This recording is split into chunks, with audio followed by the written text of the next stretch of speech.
턱관절을 지나가는 부위의 구조와 위치에 대한 이해가 필요합니다. 대뇌가 있죠. 이게 이제 뇌관이라고 합니다. 뇌관. 이게 이제 척수고요. 근데 척수가 지금 시작하는 부위가 아까 이게 구멍이 있었죠. 구멍. 뇌가 빠져나오는 구멍이 크게 있다고 했잖아요. 그러니까 병목 현상이 있는 여기를 빠져나와요. 근데 이 경추 1번이 틀어지거나 문제가 생기면 이것이 압박받고 그러니까 좋지 않겠죠. 척수가 당연히 문제가 오겠죠. 손해가 있죠. 손해. 예. 그래서 이 부위는 턱관절이 이렇게 해서 이쪽에 있으면 여기가 문제가 오면요. 이 안쪽에 있는 구조물의 문제를 일으킵니다. 이 그림 보시면 턱관절이 이렇게 와서 이 갈라진 여기에 와 있죠. 탁강탁강 걸리면 이게 연수예요. 연수 밑에, 그러니까 이 턱관절 돌기 하나가 뇌교라고 하는 폰스하고 연수 척수 여기에 직접적인 영향을 줍니다. 그래서 치아가 덜컹 딱딱 그러면요 이 안에 구조물들이 아주 좋지 않아요. 그리고 여기도 보면 이 폰스와 가까이 있는 것이 손해고요. 자, 이쪽에 지금 뇌하수체 여기 있습니다. 지금 이 부위가 전부 다 문제가 됩니다. 그래서 여기서 관련돼서 또 이 경추, 전신으로 가는 경추 문제가 되죠. 그래서 이 턱관절은요, 제가 구조 중에 기본기에 해당되는 곳이에요. 이것이 소금과 같은 곳입니다. 이것이 온열 벨트와 같은 곳이에요. 그래서 그런 걸 1차적으로 여러분들 해주지 않고 비타민, 미네랄, 무슨 뭐 건강기능식품, 뭐 산삼, 녹용 이런 게 의미가 없는 거예요. 여기를 바로 잡고 나서 그걸 드셔보세요. 그래서 이 부위가 문제가 오면 대뇌까지도 문제가 옵니다. 그래서 치매 있는 분들 턱관절에 문제가 있겠죠. 당연히 있겠죠. 파킨슨, 루게릭 전부 다 마찬가지입니다. 자, 아까 한 얘기가 반복되는데요. 그래서 턱관절에 틀어지면 경추 1, 2번을 틀어지게 하고요. 턱관절의 구조의 문제는 늘 경추 1, 2번과 같이 생각해야 그리고 정말 중요한 대후두공을 막는다. 여기를 막는다고 그랬죠. 그래서 턱관절 이 부위가 턱관절이 닿는 부위거든요. 여기서 딱딱딱 칠 때마다 문제가 되는 거죠. 그죠? 여기 말한 대후두공 여기 있고요. 경추 1번이 지금 일부러 삐뚤하게 그려놨죠. 이게 이제 이렇게 있어야 되는데 지금 파란색 보시면 이렇게 됐지 않습니까? 이렇게 되면서 후두공을 지금 막는 모습이 보이죠. 대후두공이 동그랗지가 않고 막혀 있잖아요. 그러면 여러분 어떻게 하실 거예요? 딱딱한 거 씹으면 풀어놔야 되겠죠. 그래서 이쪽이 막히면 당연히 척수의 흐름이 나빠집니다. 그리고 이렇게 비틀리게 되면은 여기서부터 또 두개골을 받치기 위해서 얘들이 이렇게 S자로 이상하게 몸을 틀어 버립니다. 그러면 여러분의 발까지 다 틀어지는 거예요. 뭐 골반, 흉추, 요추 다 틀어지는 거예요. 아시겠죠? 또 이쪽을 나오는 신경들이 여기 아까 연수, 뇌교 있다고 그랬죠? 그 다음에 이쪽 두뇌로 가는데 여기도 신경이 또 이렇게 빠져나와요. 여기 중에서 10번 미주신경, 우리 자율신경에서 너무나 중요한 이 베이거스 너브가 10번 미주신경이 이 연수에서 시작을 해서 이쪽이 빠져나옵니다. 그 다음에 목과 어깨로 가는 이 흉쇄들과 어깨로 가는 11번 부신경이 나오고요. 그래서 여기는 10번, 11번, 12번이 다 나오게 돼 있습니다. 자, 두개골을 이제 밑에서부터 바라보는 거예요. 두뇌에서 신경, 혈관이 빠져나오는 구멍들을 한번 조사를 해보겠습니다. 자, 대후두공부터 자잘한 기타 구멍이 있어요. 여기 큰 구멍이 하나 있죠? 여기 보면 이렇게 무슨 구멍들이 있죠? 이게 다 이름이 있습니다. 이 foramen이라고 하는 것이 바로 이제 이 구멍이라는 뜻인데요. 이게 모양 따라서 이름을 다 다르게 해놨거든요. 근데 여기에는 척수가 이렇게 빠져나오는 거 설명드렸죠. 근데 척수뿐만 아니라 여기서 동맥과 정맥이 같이 이렇게 파란색으로 같이 빠져나옵니다. 그래서 경추 1번이 틀어지면 얘들을 압박한다. 그러면서 당연히 몸에 문제가 오겠죠. 척수는 안 되면 척수 마비 오잖아요. 그쵸? 이제 죄송하지만 강을래 씨 같은 분들이 이제 이런 데가 손상이 된 거죠. 그래서 하체가 마비가 되는 겁니다. 그래서 여기 이 부분뿐만 아니라 여기 이 틈 사이로도 이렇게 신경이 또 혈관이 빠져나오죠. 근데 여기 보세요. 턱관절이 여기서 딱 만나는 관절면인데 여기서 턱 그러면 여기에 전부 나쁜 영향을 줍니다. 탱크가 지나가고 총을 쏘고 폭탄이 터지고 있습니다. 그죠? 이렇게 폭탄이 터지고 있는데 포탄이 쏟아지는 전쟁터는 바로 여러분의 뇌와 같습니다. 턱관절이 틀어진 상태에서 턱을 자꾸 교합을 하고 뭔가 씹게 되면 그 충격이 전부 뇌로 가요. 여러분 우리가 어렸을 때 머리에 탁 때리면 이 뇌세포 죽네 그런 얘기 하면서 장난친 적이 있죠. 실제로 턱관절에 문제가 오면 계속 아예 뇌가 문제를 받습니다. 그리고 아까 얘기했지만 귀도 압박한다고 그랬죠. 그럼 턱관절이 틀어진 상태로 계속 씻다 보면 그 귀가 압박을 계속 받으니까 스트레스 받으면서 염증이 만성 염증이 떨어질 수가 없어요. 그거는 항생제라든가 염증 없애는 약으로 되는 부분이 아니에요. 두개골의 정면 모습이고요. 자, 아프가니스탄 이번에 문제가 됐던 미얀마 지금 내전이 일어나고 있죠. 신장 위구르 지역, 휴전선, 아랍, 이스라엘 전부 합친 것이 바로 이 부위입니다. 이 부위가 문제 오면 이쪽 뭐 귀, 눈, 코, 귀 다뿐만 아니라 얼굴, 목, 전신, 그 다음에 뇌 쪽까지 문제가 온다. 그래서 여러분 뇌에 문제가 있는 질환을 앓고 있는 분들, 뇌하수에 선종 있는 분들은요, 전부 다 턱관절에 문제가 있다고 보시고 턱관절 치료부터 하십시오. 자, 턱관절이 맞닿는 주변 부위 주변에 엄청나게 중요한 구조물들이 많습니다. 구조의학이 중요한 것은 바로 이런 것 때문입니다. 자, 중국, 북한, 한국, 일본, 러시아의 지정학적 위치의 중요성이 그대로 적용됩니다. 자, 여기가 탁탁 걸리는데 여기 지금 다 중요한 것들 다 이렇게 나와 있죠. 여기는 분명히 문제가 되고 경추 2번에 1, 2번에서 여기도 압박을 받는다고 얘기를 했습니다. 자, 보시면 턱관절 이 근처에서 이 유황도기가 빠져나오는 이 지점이 뇌신경 9번, 10번, 11번이 여기를 통해 빠져나오니까 이쪽에 문제가 오시는 분들은 그쪽 신경과 또 이런 혈관과 이런 문제가 같이 오겠죠. 그래서 턱관절 문제는 정말 미용상의 문제라든가 치아의 문제만이 아니라는 걸 여러분들 꼭 좀 기억하시기 바랍니다. 여기 아까 뇌교라고 했죠. 뇌교, 뇌의 다리라는 뜻입니다. 뇌의 다리. 그다음에 여기 연수인데 이 연수에서 9번, 10번, 11번 신경이 이렇게 빠져나와요. 이런 식으로. 그래서 아까 얘기했던 그 틈새로 빠져나온 겁니다. 이렇게 인터널 저귤라 벤이라고 하고 저귤라 프레이먼이라는 그 구멍이 있어요. 이 구멍 사이로 이렇게 빠져나오는 거예요. 근데 이것이 턱관절에 의해서 자꾸 자극을 받으면 문제가 온다는 뜻이고요. 자, 12번 여기서 제외하도록 하겠습니다. 90, 11번입니다. 자, 다시 한번 보겠습니다. 중추신경계 관련해서 저평골이 이렇게 있고요. 여기가 턱관절이 있는데 이 안쪽에 보면 아까 했던 그 연수가 이렇게 여기서 빠져나오고 이 또 틈 사이로 9번, 10번, 11번 신경이 나온다. 이걸 이제 인제를 이해하실 거예요. 이런 내용입니다. 아시겠죠? 자, 다시 한번요. 큰 이 구멍을 통해서 뇌 안쪽에서 척수가 나오고 그 옆에 사이에서 이렇게 그 9번, 10번, 11번 신경이 이렇게 나오고 있다는. 자, 케빈이 강조했던 미주신경이 빠져나온 곳. 미주신경은 그 자율신경 중에 부교감 신경에 해당해서 이 부교감 신경 중에 미주신경이 제일 중요하죠. 그죠? 근데 이것이 이렇게 뒤로 빠져나와서 이렇게 이제 간다는 뜻이죠. 이렇게 혀로도 가고 이 어깨와 견갑으로도 갑니다. 그런데 이제 이쪽이 막히거나 틀어지는 것이 턱관절에 관련이 있기 때문에 이 압박에 의해서 미주신경도 압박을 받을 수가 있다는 중요한 사실입니다. 자, 뒷면 측면에서 다가가자 이 말은 무슨 말이냐면요.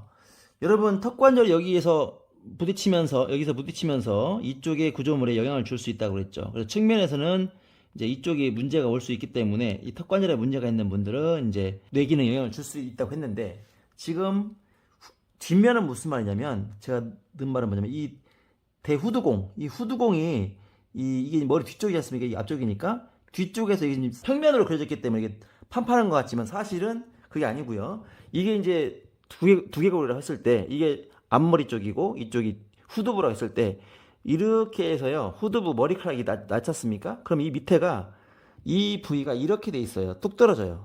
그러니까 즉 이 부위 여기 요 부위 평면으로 표시되어 있는 이 부위가 사실은 이렇게 뚝 떨어지는 거죠. 이렇게. 그래서 뒷머리 근육이 이쪽에 이렇게 나 있는 거죠. 그게 후두부니까 뒷목입니다. 뒷목. 이쪽에 이제 경추 1번이 있고 경추 2번이 있고 3번, 4번 이렇게 내려가겠죠. 이런 식으로.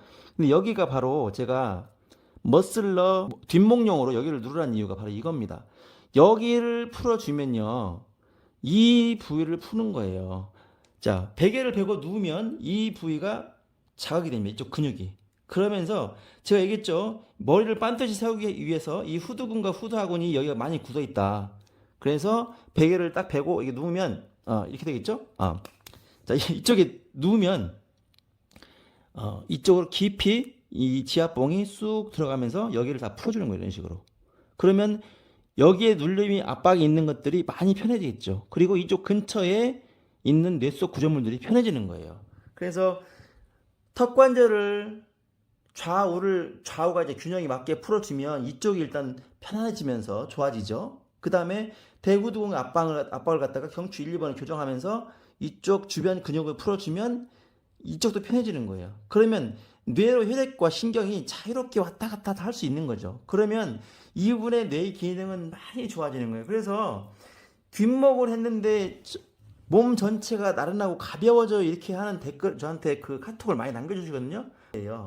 측두근을 제가 열심히 하라고 하거든요. 측두근 열심히 하면 좌우 근육이 대칭이 되거든요. 자, 여러분 유튜브에 턱관절 치료라든가 턱관절 마사지를 한번 보십시오. 그러면 인터넷 유튜브에 주로 소개되는 마사지법, 지압법이 이렇게 돼 있어요.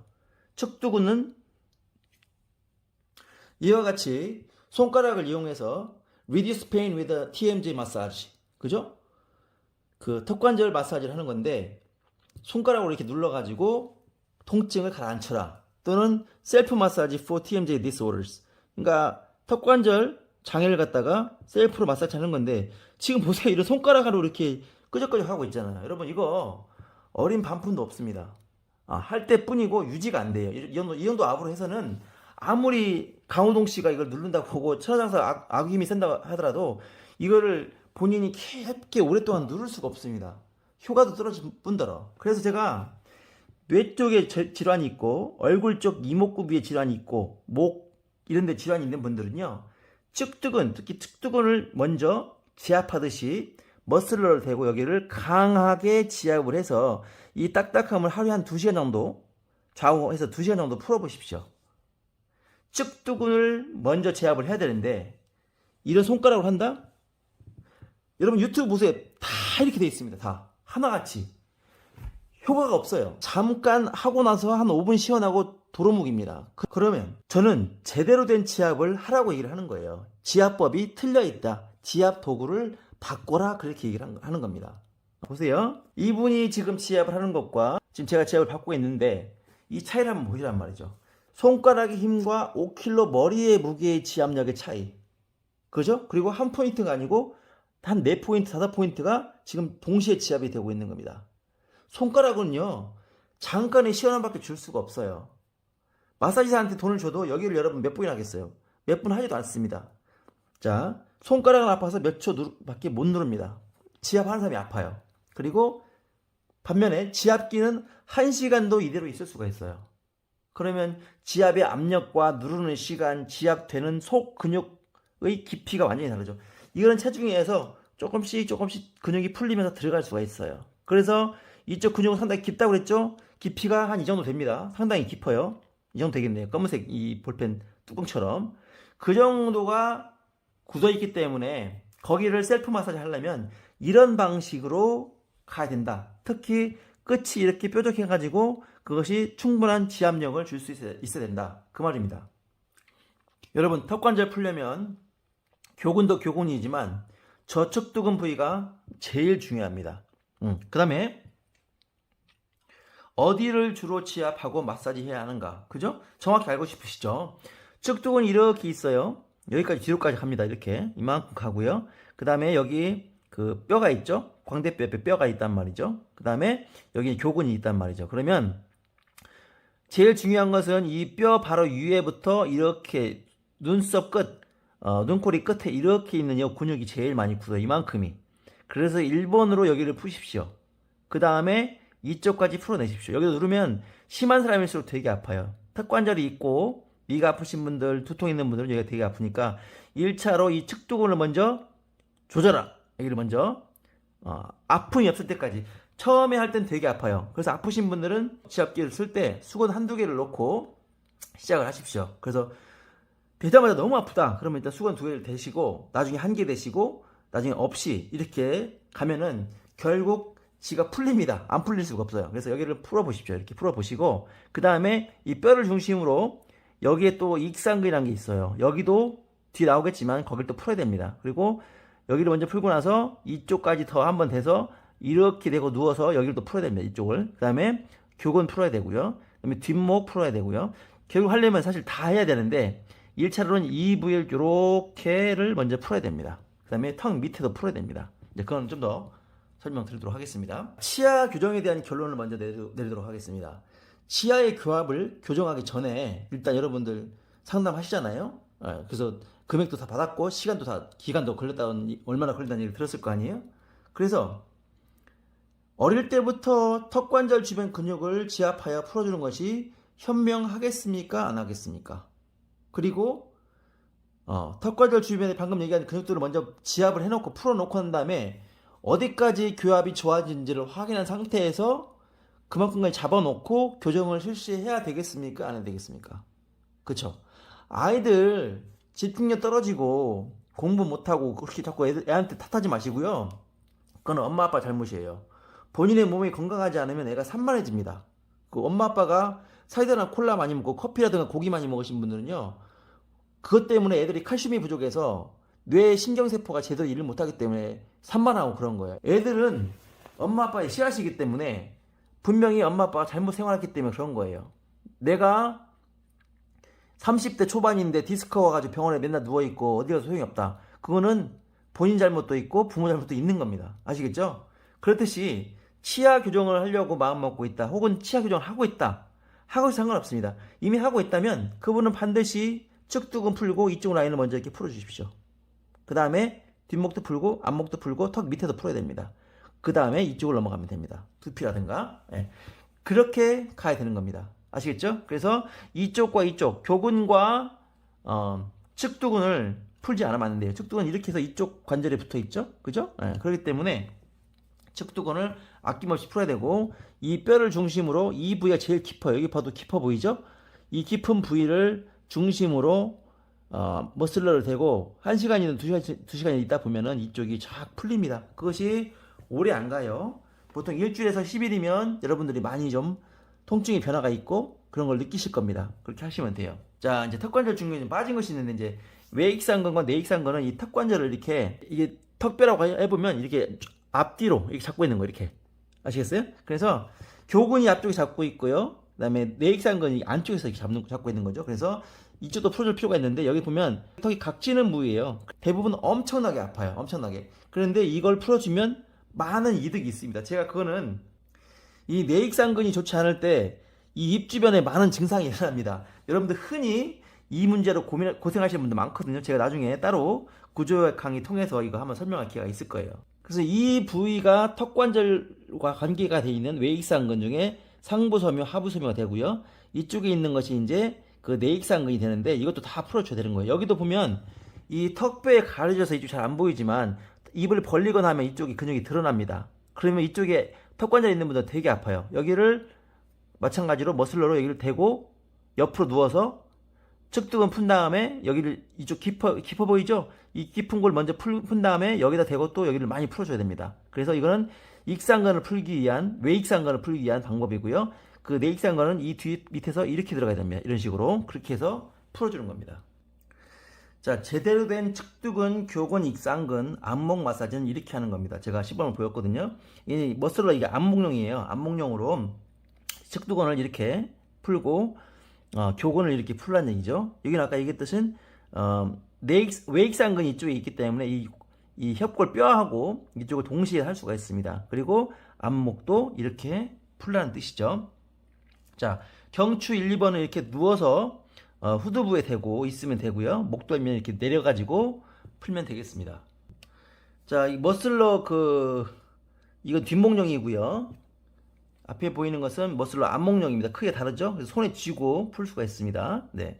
이거를 한번 사용해서 해보시고, 이 측두근을 풀 때는 이 머슬러용 뒷목용으로 옆으로 누워서 해주는 것이 훨씬 더 시원하고 편하긴 합니다. 그것도 같이 한번 활용을 해보십시오.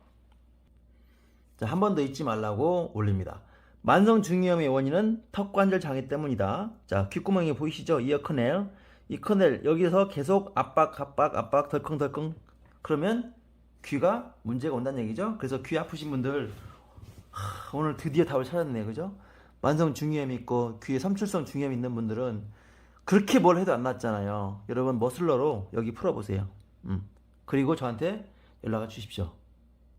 자, 최종 결론인데요. 경추 1번과 손의 연수, ADHD, 혈압, 불면증, 우울증, 간질, 이것은 턱관절의 문제는요, 바른 정렬과 밀접한 관계를 가지기도 하고, 턱관절, 골반, 고관절이 바르게 되어야 인체가 바로 서고 서로 건강해질 수가 있습니다. 그래서 이 후두학원을 푸는 일도 되게 중요하다고 그랬죠. 그것이 왜냐면 경추 1번이 안에 있기 때문에. 그래서 아까 얘기했듯이 여기를 베고 누우면 이것들이 말랑말랑해지는 걸 갖다가 본인들이 이제 확인을 할 수가 있습니다. 지압 효과가 원래 그래요. 예. 머슬러만 그런 게 아니라 지압을 제대로 잘 해주면 여기가 말랑말랑해지고 고개가 휙휙 돌아갑니다. 자, 이 그림 보시면 이게 뇌가 있고 척추가 이렇게 있는데 경추 1번 여기가 지금 아까 얘기했듯이 병목 현상이 일어나는 것이고 뇌라든가 소뇌, 그다음에 연수, 척수, 교뇌 이런 것들 전부 여기 턱관절 바로 붙어 있죠. 여기에 의해서 영향을 받는다는 거를 설명드렸으니까 그걸 보시면 되고, 네. 그래서 거기서 턱관절의 중요성이 나오는 거죠. 그러니까 턱관절은 단순하게 입 안 벌어지고 입에서 딱딱 소리 나는 문제가 아니라 그런 문제를 가진 분들은 이미 이런 데 손상이 많이 와 있다는 얘기예요. 그래서 그거를 갖다가 가볍게 보지 마시라고. 아프지 않다고 방치했다가는 여러분 나중에 돈 많이 드는 병에 걸리게 됩니다.